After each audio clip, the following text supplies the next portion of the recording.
my management style is I'm just there to keep you between the ditches.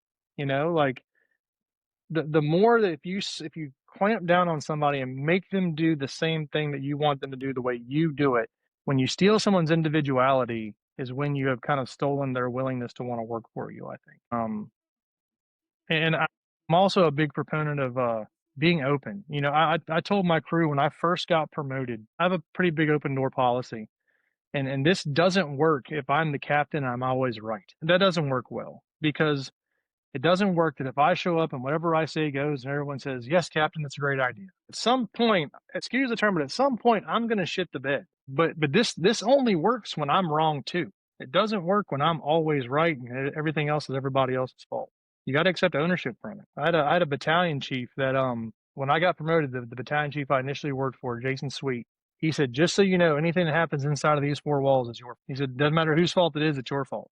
At the end of the day, you're who I'm coming looking for.